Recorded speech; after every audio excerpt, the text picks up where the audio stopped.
Hi everybody, I was encouraged to try to vlog about the ritual that I have built around doing these injections every night. I want to start by saying that if you're going to watch this vlog, I please ask that you come at it with a judgment-free attitude. Because rituals are very personal things. A ritual can be anything you do to ground yourself and to get yourself ready. And I'm the kind of person who needs to really connect into something bigger. And the weight of the gravity around what we're doing right now. This is, obviously very important. There's a lot of money riding on these things, and that could be a lot of white noise in this moment. So I've been really working on connecting to a more spiritual side, grounding in myself, and it's been a very healthy practice. I started some ritualistic things back in August before I had my gallbladder surgery, which was a necessary step on this journey. So through social media, I reconnected with Alicia and Megan, who I knew from college at Penn State, and they have a women's circle, and through them I've done a lot of journaling and self-reflection. I've been looking into smudging and candles and essential oils and crystals, pretty much anything that I could kind of grab onto right now. A lot is out of my control, so I'm trying to focus on what my personal actions and reactions are, because that is the one thing that I can control during this process. So talking about my ritual.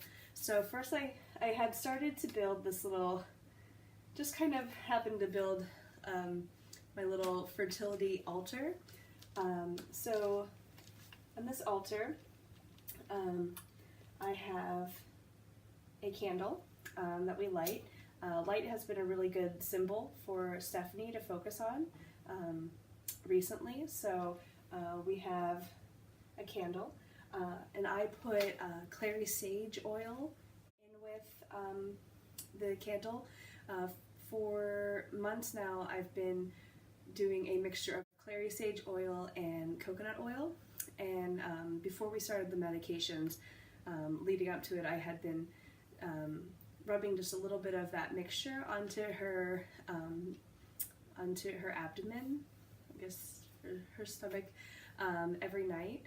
Clary sage has a lot of hormone balancing and clearing properties, so we kind of started adding that clary sage into our life. Then I started getting into smudging. Lighting incense, I'm not a patchouli fan personally, and I never really had a scent that I had a go-to. But I really like this idea, and in the Heroines Challenge that Alicia did, she had talked about the benefits of smudging, and so I got some white sage, and this is a little cement candle holder, I guess. One of my besties, Allie, had made it for me a while ago. And it's, to me, that's special, especially with her going through her pregnancy right now. And she's due actually in like a week and a half, which is amazing. So kind of every day whenever I'm using this, I think about her and a little baby.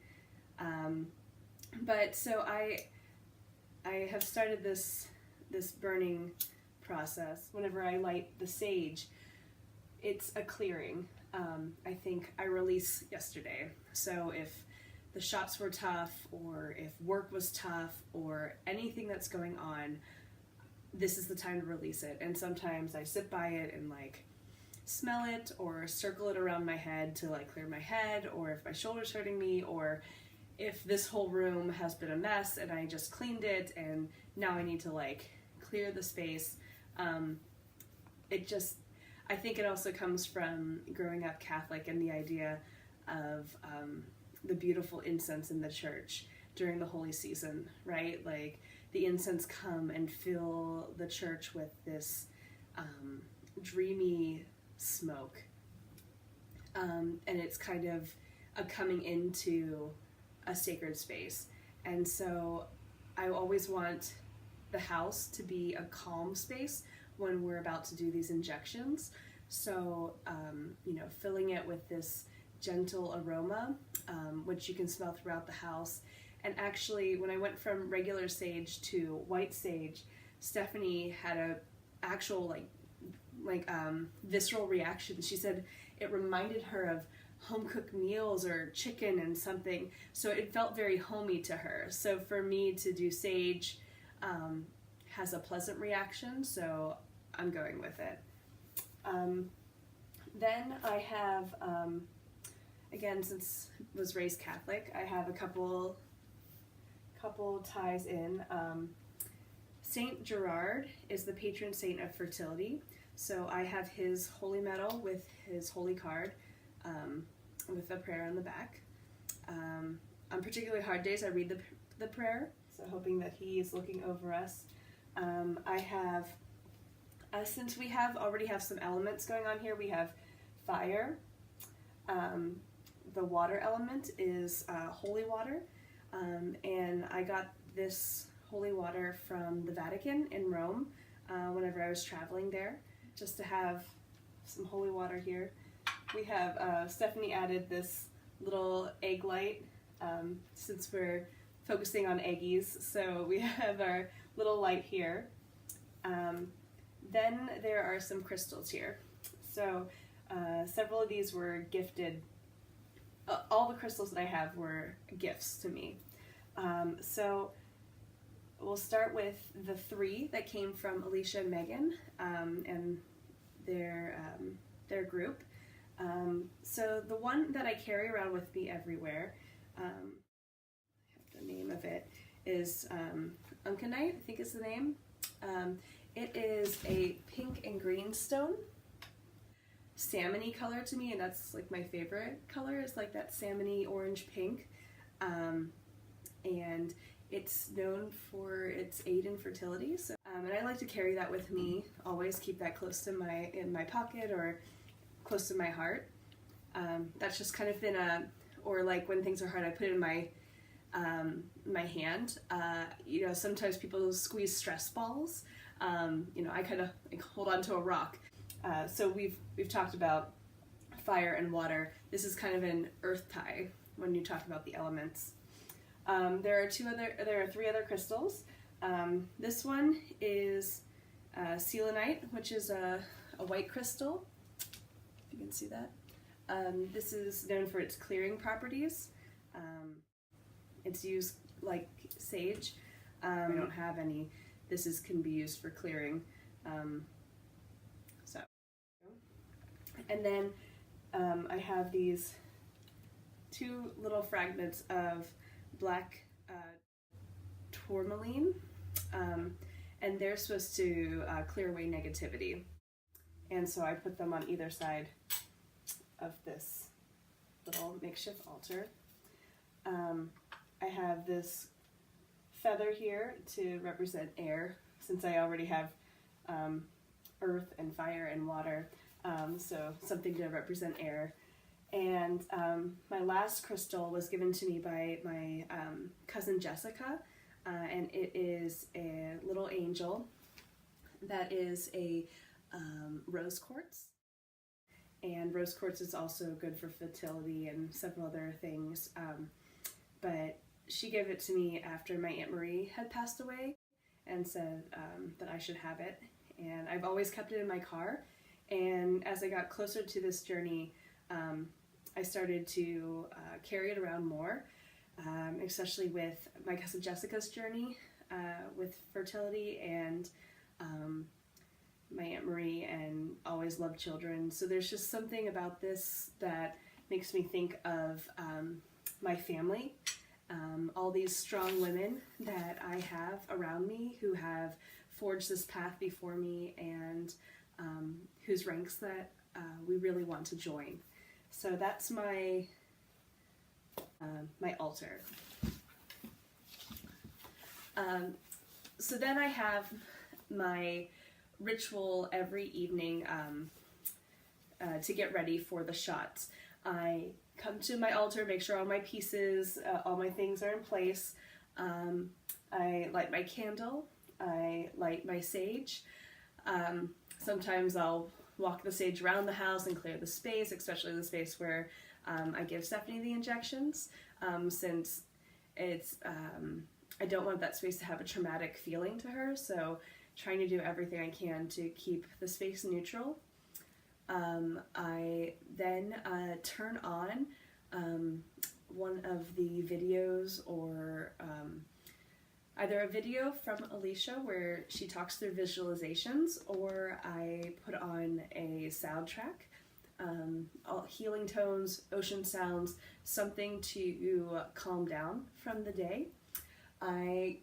Then I go to the table. I try to keep our table relatively clean, decluttered for us. Now it's become trinket central with gifts and things, but this space still needs to be, there needs to be a wide space for me to do the medication, since I like to lay everything out. I start by washing my hands. I wash my hands a good 4 or 5 times in the process, just because I touch things and then I'm like, I don't know if I feel clean. I know that that's not necessary to wash as much, but the ritual of washing my hands, making sure everything is clean and prepared for her, is really important to me. So I wipe off with Clorox the table, and then I lay out her 2 shots, and tonight is day 6, so today is the first time that we'll be introducing the 3rd shot, which is our Cetrotide. So what I do is I have to mix medications, so mixing the saline solution with the medicine powder, swirling because they tell you not to shake, going from one syringe to another, or different Q caps, etc. So I try to do everything step by step. I don't do 2 things at the same time. The only thing I do at the same time is using alcohol swipes to wipe off all bottles before using anything on them. So I do take a lot of pauses. I like to read and reread. I'm very comfortable at this particular moment with the Gonal F procedure and the Menopur procedure, but Cetrotide will be new to me. At the end of all, whenever I finished getting all the medications ready, I single-handed recap, since you're not supposed to recap needles because of just proper care of sharp objects. And I set everything to the side. I make sure that she has a new alcohol wipe and a gauze pad next to her station where she'll be. I fill her water, and I get an ice pack out of the fridge with a cloth. And then I wait. So usually I'll sit and try to ground myself listening to meditation. Last night, which was day 5, we both listened to a visualization together, and she really connected with the idea of light. And so since we didn't have someone to hold her hand, which has been really helpful to have an actual physical person for her to focus on, she was able to focus on the light. So our new practice as of yesterday was saying, I tell her, I love you. She gazes into the candle. I give her the shot. She puts pressure on it. Then we do the next shot. Same thing. I love you. Gaze at the candle. Shot. So tonight we will see how everything goes. But wanted to let you know what my idea of ritual is. It puts me into a very calm place. I've noticed this actually more than just here for doing the injections. This ritualistic practice has kind of put me in a calm mental state for most other places in my life. So I'm really happy with how this has kind of transcended into other areas. Yeah, so Yeah, that's the idea of ritual, and ritual can be whatever you want it to be.